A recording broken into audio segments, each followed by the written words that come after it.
Well, happy Monday, and thank you for connecting with the Reframed Brain podcast, where we center brain health and unseen injuries. So delighted to have you.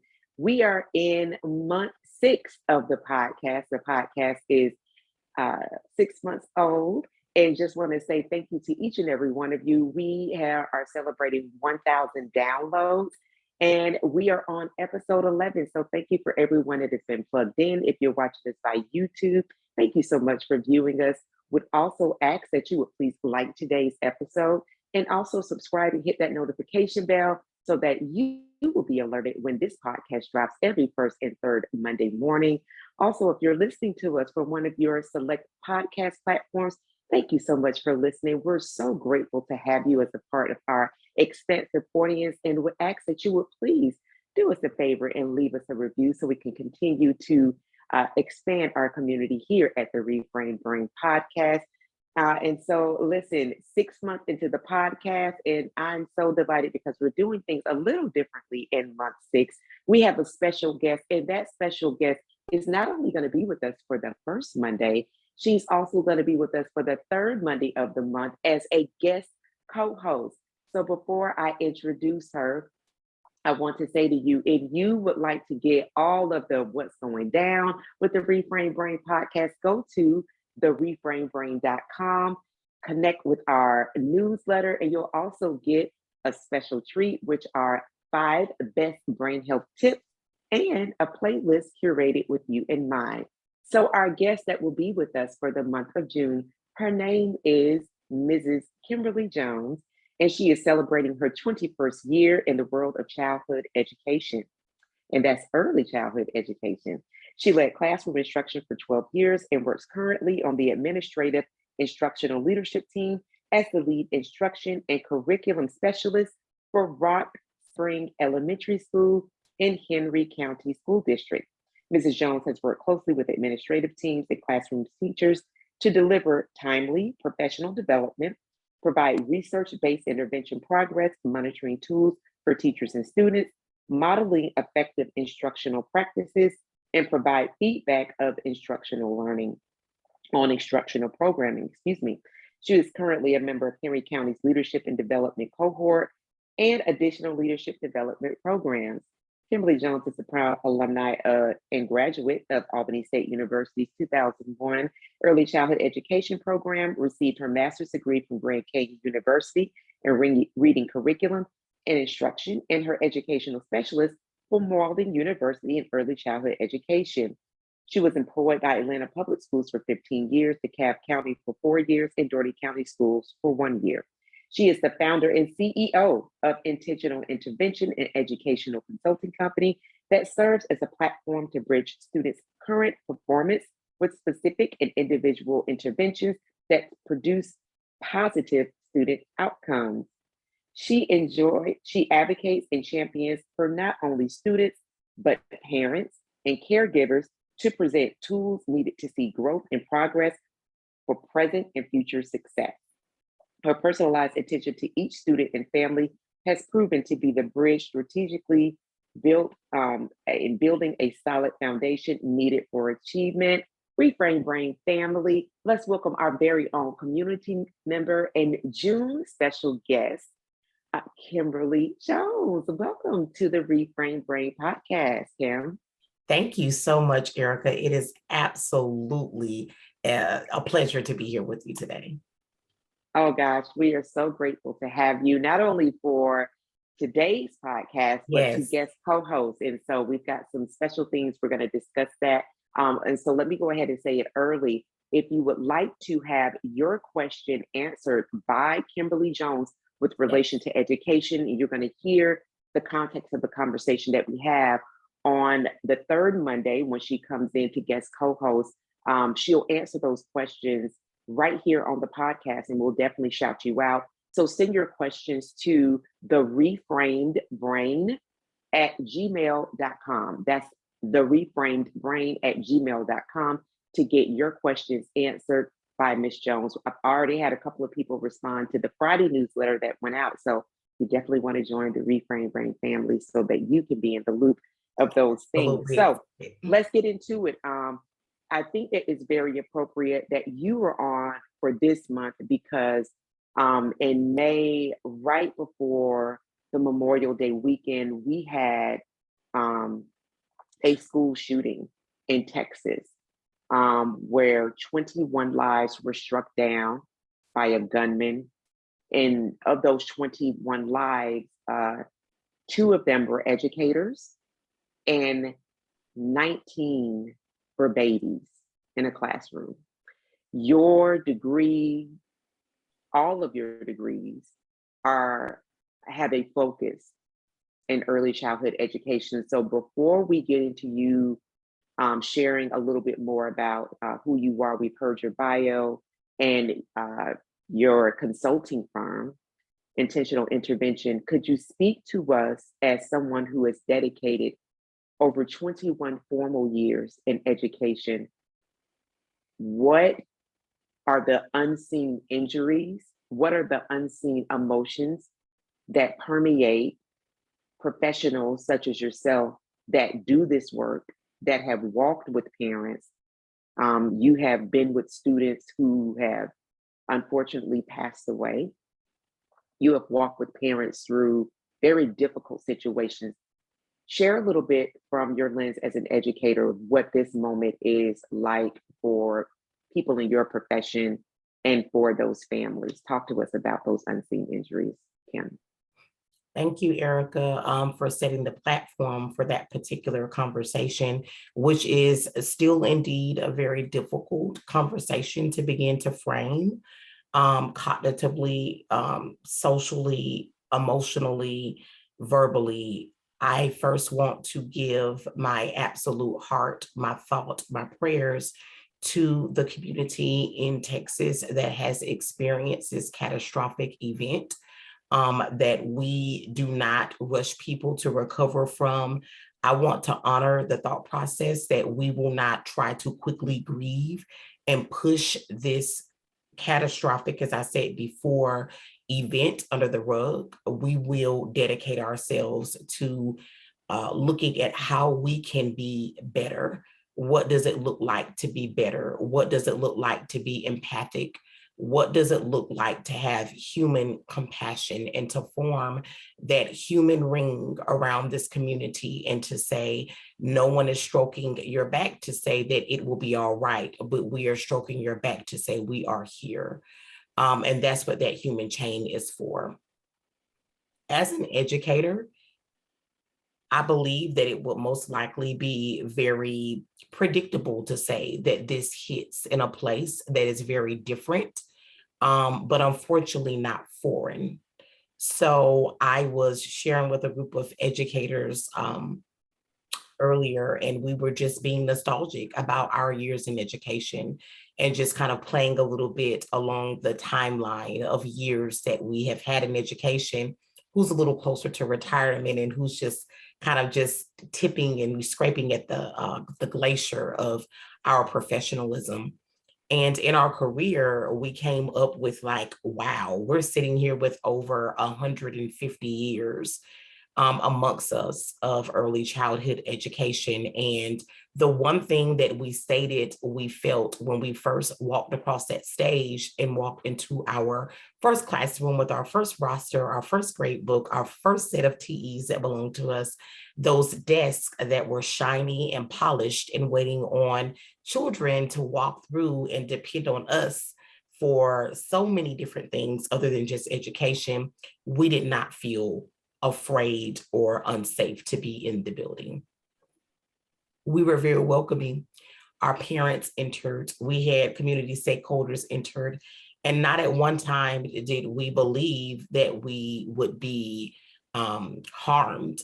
We were just so eager and passionate and desirous to be able to reach children and to do everything we could to enrich those scholars. And so now, just to be in a space where that is the question, where shortly after we had awards day at our school and we had an entirely new safety protocol 12 hours after the incident, and police officers at the doors and parents who were coming in with a very just dazed look but still thanking our school for going through these measures to make sure that they could come in and watch their children receive their awards from hard work throughout 190 days of school, but also know that the community was thinking about their safety and their emotionality and the mentality that they must be in after reading about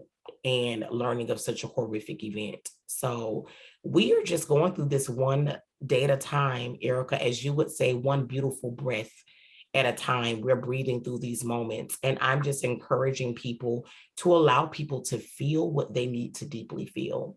I know the way that our media circuit is set up, we don't have grieving time because it is on to the next tragedy. It is on to the next situation that is happening. It is on to the next thing that is being sensationalized. But I want to encourage everyone to give all of those around you space and permission to feel. Allow this to affect you. Allow yourself to vote with your feet and participate in advocacy for positive student learning outcomes and just community support. So we don't have all the answers yet. And please make sure you guard your mind and your heart, what you can endure and read and watch, do so. But if you know that you are uncomfortable, jilted, and still very hypersensitive, in which that's understandable. Even myself, I have taken a huge step back from news media, and that a lot of that has been just a shameless plug, the Reframed Brain, teaching me how to cultivate my nurturing, healthy environment for myself. And just along the lines of what we have just spoken of, I've taken a step back. And I know that when I'm able to step forward and be able to listen and hear, I'm giving myself permission to do that. So make sure that you release any unhealthy contracts that tell you you have to read, you have to stay abreast of it, because this is something that indeed is not going away anytime soon. So thank you for asking about that. And my prayers are so with the community. Thank you so much, Kim, for so eloquently speaking to first acknowledge and the condolences for all family members, for people that are having to bury little babies over a period of days and that will mourn. And to also acknowledge that though media runs from next to next, rather, that we do have, as you said, and I know that you do enjoy the book, permission to feel. Yes. Allow ourselves that opportunity because we all were impacted by that some way or another, some more deeply. Whatever the impact, allow ourselves that time to process those emotions. And as you also said, be very aware of what you can manage and handle because the story is continuing to unfold. Do not feel as though you have to be connected to the conversations that are inevitably taking place across all social media platforms. That it is okay to say, I'm taking a step back. You don't have to like or engage posts to feel like, well, I don't want to feel or make it seem as though I am not feeling. No, check in with you. If you know that you're not in a good place and ready to kind of be in that place of social media posts, conversations, that it is very good to acknowledge that and to step away and take a step back from that. Thank you for sharing what your particular school did and how you all were able to provide access to parents to celebrate their babies for the hard work, as you said, for the 190 days. Thank you for sharing all of that. We definitely do appreciate you and your work, and so glad that you and your colleagues were able to commiserate and give each other shoulders to lean on, to laugh with, and to express the deep feelings that you all were feeling. Thank you for bringing us a little bit closer to being behind the velvet rope of educators. And in you talking about that, that leads me to, you talked about being at this table with these wonderful educators, your colleagues, and this 150-year experience that you all share. So could you invite us to share a little bit more around the institution that shaped your formal experience? I love the way you described you and your colleagues having that experience, your first year, your first teaching job, seeing those shiny desks, having all of your materials ready, very eager to go and share this knowledge that you've gotten from this formal institution. You are a undergrad of the Unsinkable Albany State University at HBCU. That's historically Black college and university. So talk to us about the programming that really brought this phenomenal woman that we have on our podcast today. Oh gosh, thank you for that beautiful introduction. But yes, absolutely, I am a proud alumni, and I do say that very much so assertively, a proud alumni of Albany State University, class of 2001, under the direct supervision of Dr. Audrey Beard as our supervising teacher there those years at Albany State University. My major was in early childhood, education. Certified pre-K through 5. And that is all I have ever wanted to do in my life. Started very early from the age of 6, knowing exactly what I wanted to do, and that was to be a teacher. Standing up the only student in the class in Mrs. Falk's first grade class to state that I want to be a teacher. That will be my career. And that is what I have been so blessed to be able to do all of these 21 years, is to be in early childhood education. I definitely pursued my master's degree in reading curriculum and instruction, and that has been extremely beneficial to me as I have been endorsed as a reading specialist and being able to just be a bit of a diagnostician as it relates to early childhood reading. And I also have my specialist degree, Walden University, in which I also majored in early childhood education. I am just that much in love with human growth and development in early childhood, as one could see. I am very excited right now to be a bit at a different juncture in life, where I came out of Atlanta Public Schools for 15 years. The bulk of my career was in Atlanta, in the urban sector, that university going on down to the downtown area, Hank Aaron, and spreading a little bit abroad. That was the trajectory in the large part of my career, where I did work with underserved communities of parents, children, and just other community leaders. The work there was amazing. A lot of sweat equity, sometimes where we did have the privilege and the honor to move the needle. I was able to coach there. I was able to be over tiered interventions there, several different leadership roles, several different district presentations, in which I was able to passionately work and fight and advocate for our children. And I did know when it was time for me to close that chapter at that time. And so now I have taken a different turn, where I am still in early childhood education, but I'm working in Henry County School District. And there I am leading the way with curriculum and instruction. And it has provided some amazing challenges and learning curves, as well as some opportunities to plant some wonderful seeds from the great things I learned in the city of Atlanta. So Atlanta will always have my heart. And when I'm able to go back, as recently as a couple of months ago, I did go back and do some presentation there on social emotional learning, and being able to make sure that teachers understand the importance of allowing children and themselves the ability and the permission to feel. And so I'm always excited about those opportunities to return. But at this time, I am in Henry County School District, and just excited about the things that are upcoming there. And I love that you talked about returning back to the system that shaped you, working in those particular environments. And I know that you've mentioned that they are underserved, but in previous conversations, you also made the caveat that not in their dynamic. They are dynamic, bright, excellent scholars that you had the privilege of helping to shape and mold and to ensure that their parents, which I love that you always have that connection, not just with the student, but you talk about the connection with the parent, with the community. There Yeah, is that tiered, as you mentioned, tiered in your particular model of learning, that you also have that tiered connection, those tiered relationships as well, understanding that the healthier the caregiver, the community, those leaders, and yes, the awareness that they have are, then the healthier the child is as well. And yeah, so the social emotional learning that you provided, I'm really interested in that.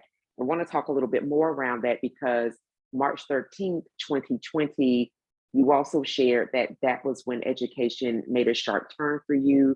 yes. You all within the educational system there in Georgia were told that, listen, don't return to work. You'll come back in a couple of weeks, and a couple of weeks turned into several months.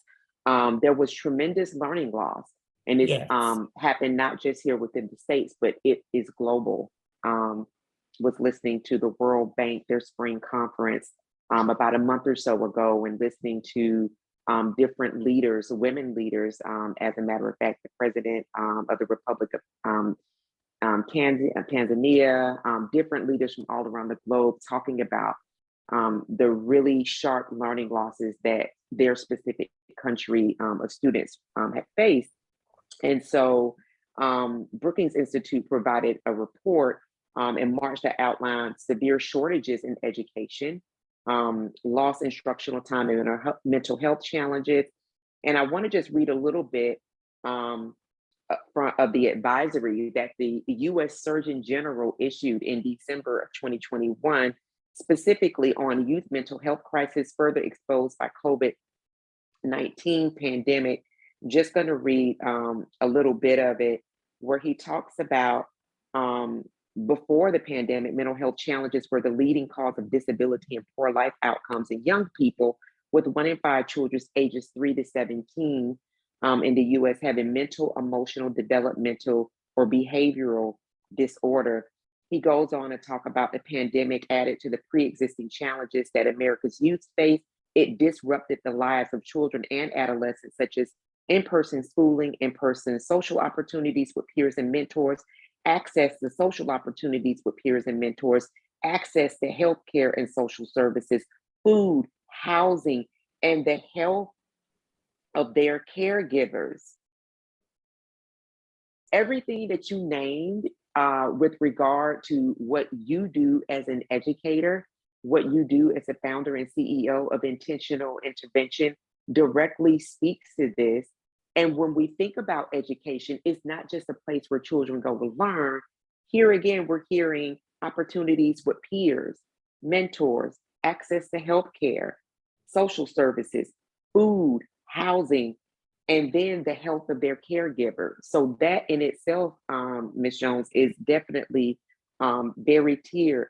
Talk to us a little bit around when you all got that notification and some of what you all have had to move through as you continue to move alongside the pandemic as educators.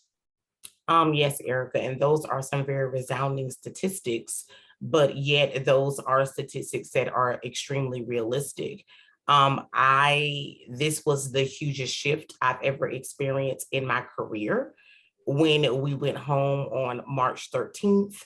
And it's amazing because me and some of my colleagues talk about it because I was literally in New York 2 weeks before. And just enjoying and not even thinking about any parts of a global pandemic on the subway, going through the boroughs, shopping, just enjoying a great time in Manhattan. In Brooklyn, I did not have any idea that this was going to take place.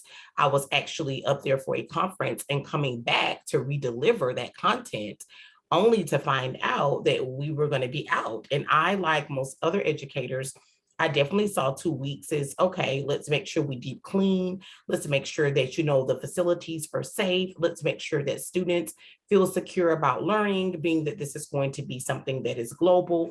I looked at it as episodic, only for us to get into this and realize this was going to shift the entire way that we educate students. So this was what we call a huge paradigm shift in education. So those shifts are shifts that take us where we completely walk out of one practice of how we educate students and we step into a brand new practice in which we then have to build efficacy. And so there was a lot of efficacy that had to be built with our teachers who were not very familiar with working technology in a way to engage students, and also our students then having to be in a place where they had to engage through the screen. And where we saw a lot of carnage happen is that our students were not prepared to have those screens on. They were not prepared to welcome their entire classroom into their home by way of background. And this is where we were at the beginning, where there was not a lot of familiarity or access for students to change their virtual backgrounds when we first started virtual teaching and learning. And so students were constantly blacking screens out. And I remember having to have several conversations with educators that we were not going to penalize students for having blacked out screens. This is a new experience for all of us. And if we're going deeper into the social and the emotional and the post-traumatic and other parts of how our children actually receive information and how they work through it, so many of our children were actually dealing with shame and embarrassment, not wanting others to see their background, not wanting others to see the several people that lived in their home, also looking into situations where children were not wanting to look at themselves and not knowing how to use the control panel to know that they didn't have to have that camera where they were forward facing looking at all times. And so even dealing with self-imaging issues, which that is another part of our brain wiring when we're having to psychologically look at ourselves, but we do not like what is looking back at us. And if we think about as adults, that is very difficult for us to ingest when we are dealing with that. And when we're dealing with children who do not yet have full executive functioning and full even emotional functioning over how they deal with emotionality, that is extremely difficult. I also was bringing to the attention of reading several articles over the course of when we had the height of the pandemic that we were taking away a lot of safety when children were having to stay at home during the global pandemic without choice. Children that were being exposed to constantly being around their victimizer. Children that were in the home with the person that was violently, abusing them. Children that were experiencing chronic sexual abuse, verbal abuse. The Chicago Tribune was reporting quite a few stories of children that were learning how to be savvy with the system, where they were turning their cameras where teachers could see that they were being abused, to be able to have some form of help, because they could not yell help. They instead allowed the world to see what they were enduring daily. So though this was a safety measure to make sure that our children did not have exposure or even higher overexposure to the virus, the pandemic, it was also a place of great grief. And a lot of different sufferings and post-traumatic episodes, and children being right there in the den of a lot of the abuse that they experience. And being at school face to face provides children. I want everyone to know that. You have to know, and myself dealing with underserved communities, but like you said, Erica, dynamic and beautiful gems who are absolutely ready to learn, but deal with a lot of adversity and are very much so displaying a lot of resilience that we're not even aware of so many times. But this was a place of security for children. School becomes a safe haven. They know they will eat 2 hot meals. They know that they will be able to be loved by other adults. They know that they will not have to worry about inappropriate behavior coming from that adult, or they will not have to worry about violent tendencies. School becomes what we call a shelter. And so taking that shelter away and students having to sit in a space where they can consider just a den of horror for some of our children, just to be very blunt and just speak with candor, was very difficult moving through this. And so a lot of different counseling sessions I had to set up and connect for our children, just making sure that their emotionality was respected, making sure they were going to get that different wraparound, those different wraparound services, excuse me, that were needed. And so we have lost more than just instructional practices and children's mental ability to be able to hold information. We have also lost parts of children's self-esteem. We've lost parts of the psychological process in which children need to see other children, and they need to be around other adults, and they need to have more than just their home as the place of where they learn. School is a microcosm, right, of the real world. It's a microcosm of secondary and post-education life. And so we are getting to a place where we are reframing how we see education. And I am just encouraging all my fellow educators, my parents, which I'll definitely speak to that as well. How do we now engage and reach our children as we have experienced this shift? Wow.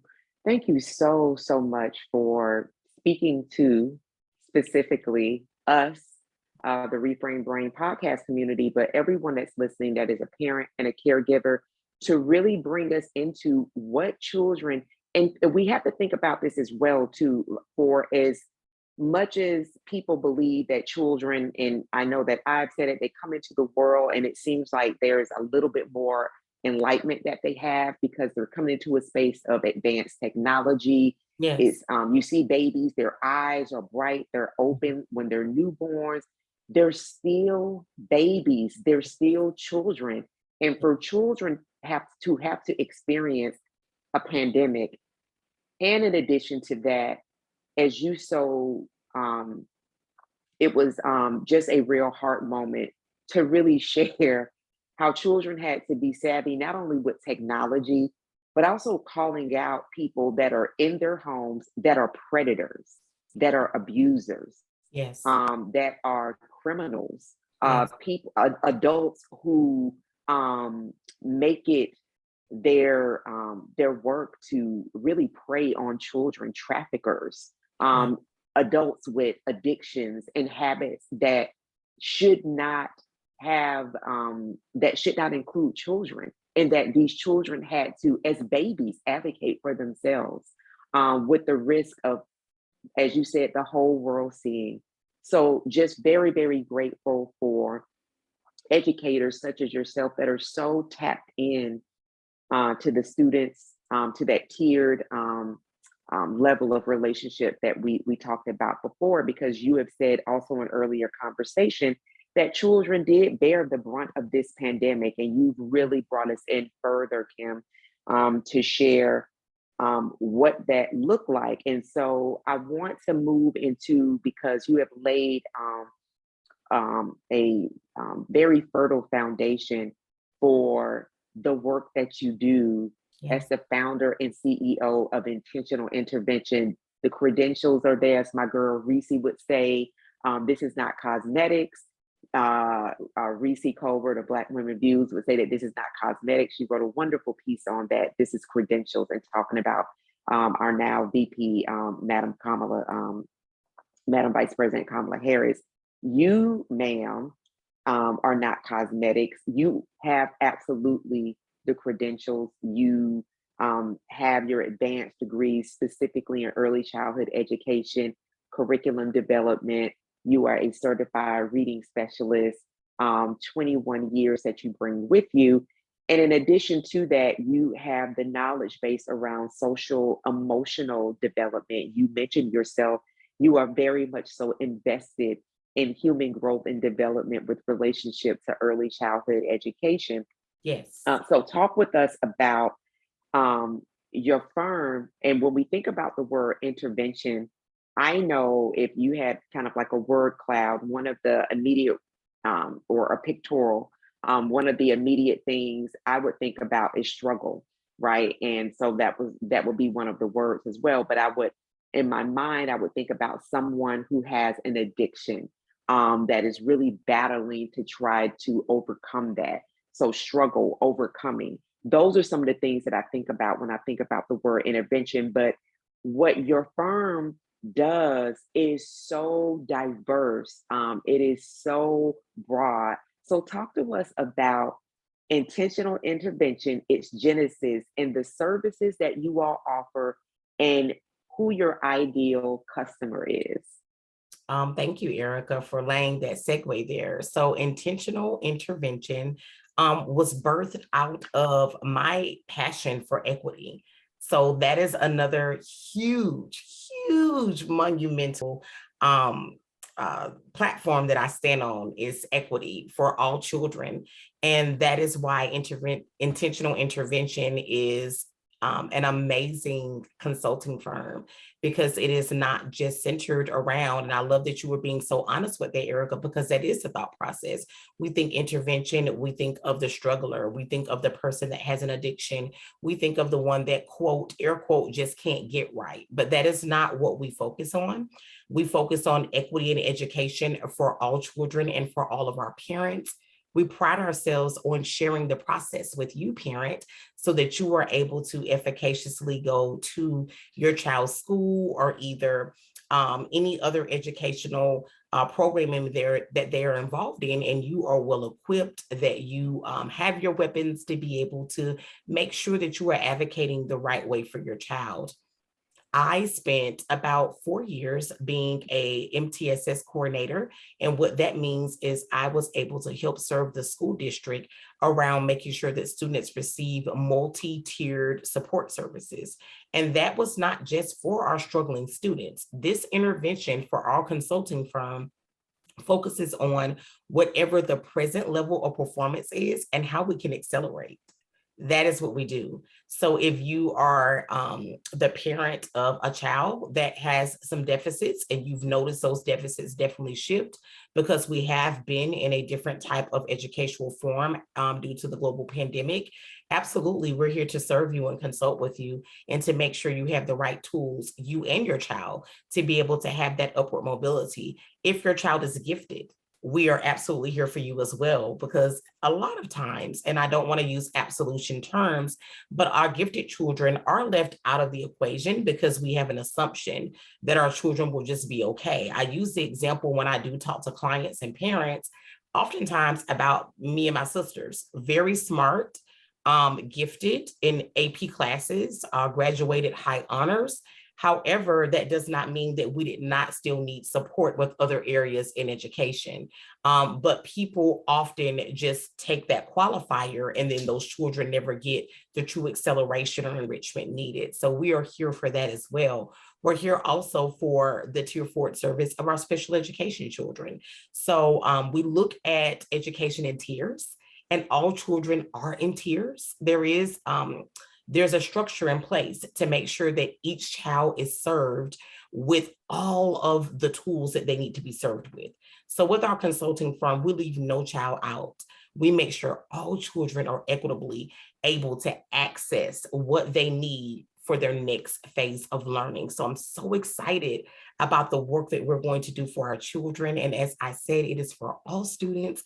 I'm super excited about how we are going to reach our parents and make sure our parents are in the mix and they know what they can do at home, and they know how they can use these tools to further make sure their children get into the right educational programming. So we are definitely not a one size fits all, but we are definitely here to make sure all children get into the sizes that they fit in.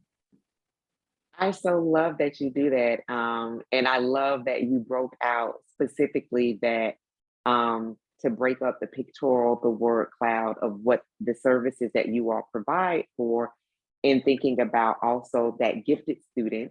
And though they may seem that, hey, they kind of take care of themselves, there are areas in some ways that they can be better served and that they could be served as well. So thank you for sharing that with us. And so we know that you're going to be back with us here So in just a excited. couple of weeks. Yes, indeed. And so I just wanted to say again, if you're just tuning in, this is Kim Jones. Would love for you to engage with her So we're going to talk about social media contact and how you can get in connected with her. But also, if you have a question that you would like for her to directly answer, she's going to be guest co-hosting on the Reframed Brain coming up here in just a couple of weeks. And I believe that date exactly is June the 20th. That's Yes. on a Monday. So get your questions in. You will send them to the Reframed Brain at gmail.com. Again, that's the Reframed Brain at gmail.com. That will be in the show notes. And if you would like to get our newsletter, reframebrain.com. And so if you would share with us, Kim, before we close out, how can people connect with you and procure your services? And do you have any upcoming events that you'd like to share? Or if you want to wait until when you will be co-hosting, you're more than welcome to share those events at that time. Yeah, so I'm really excited, Erica. We have a lot of things that are on the horizon for intentional intervention. So wanting to be able to share that we do have an email, intentionalintervention7@gmail.com. Also, my LinkedIn profile click is also a great way to be able to get in touch with us as well. Also want to state that exciting enough, on June 20th, we are going to be absolutely launching our website, being very, very detailed and methodical about how we are going to be serving you as the community and ensuring that all of those pieces are put together so that it is a seamless, foolproof process. So we'll be launching on that day. So really exciting. We'll have some great prizes for those who just are on there clicking on us and just kind of going through some general consulting pieces as we walk through that. Also, Erica, want to also say here on the Reframed Brain, for my beautiful Reframed Brain family, that on July 30th, we are going to have a huge virtual event in which we are going to be teaching our parents how to prepare for this upcoming school year. Because of recent events, we'll be talking about emotionality.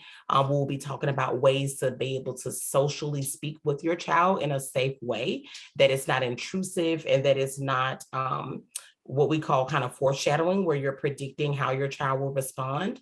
And so you pretty much kind of pre-record your questions, which is what we don't want to do. We want to be able to sit in the present moments. That is so important. That is why I love our Reframed Brain podcast, because we're constantly reminded that it's one beautiful breath at a time. And that does insist upon being present and being mindful and not trying to be too futuristic or too much of one that is thinking back on what you should do. And so that is going to be a very exciting event, and we are looking forward to that.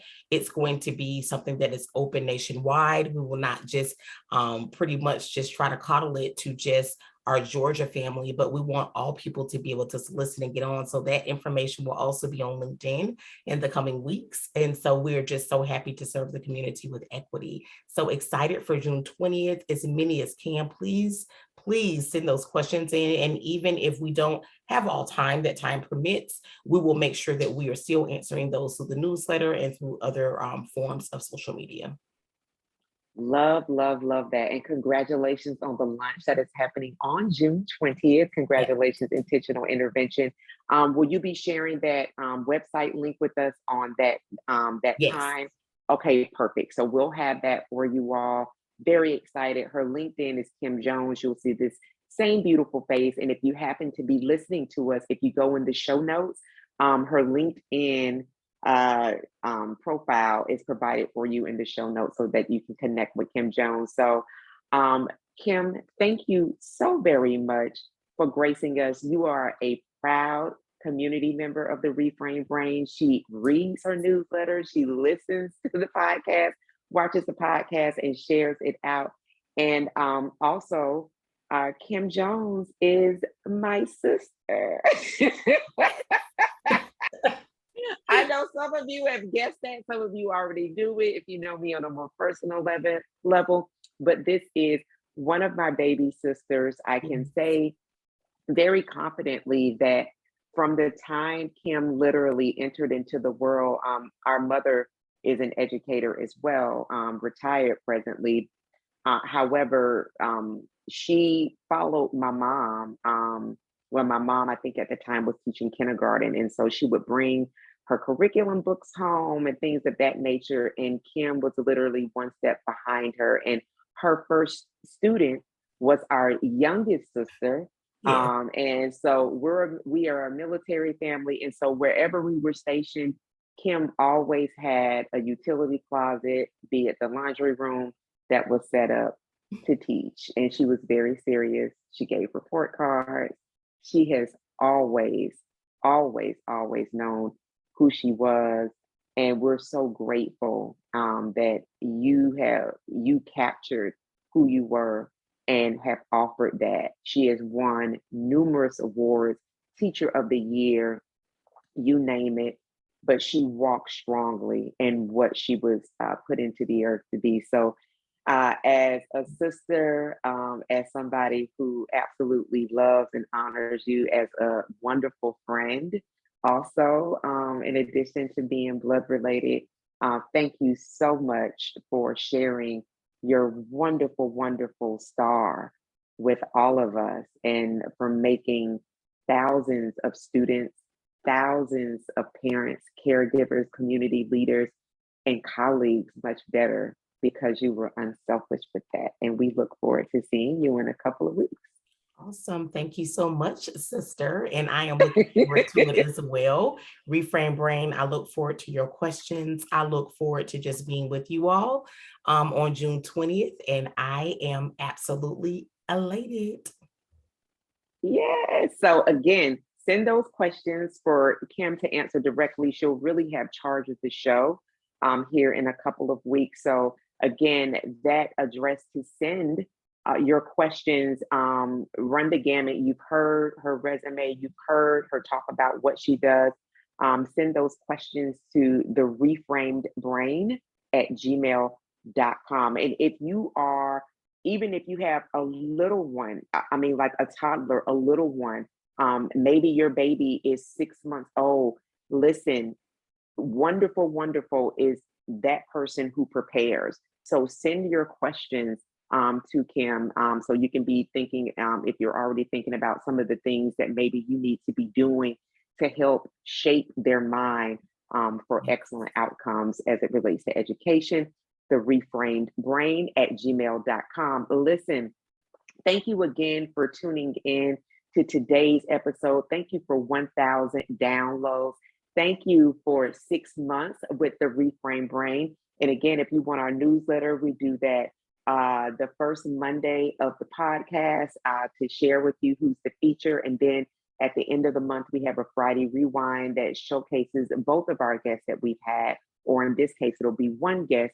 Go to the reframebrain.com so you can get on our email list and get some goodies while you're at it. Thank you for tuning in. Wish you well. And remember, we do this work one beautiful, what is it, Kim? Breath at a time. One beautiful breath at a time. Yes. Thank you so much for connecting and joining. We'll see you here in a couple of weeks. Bye-bye.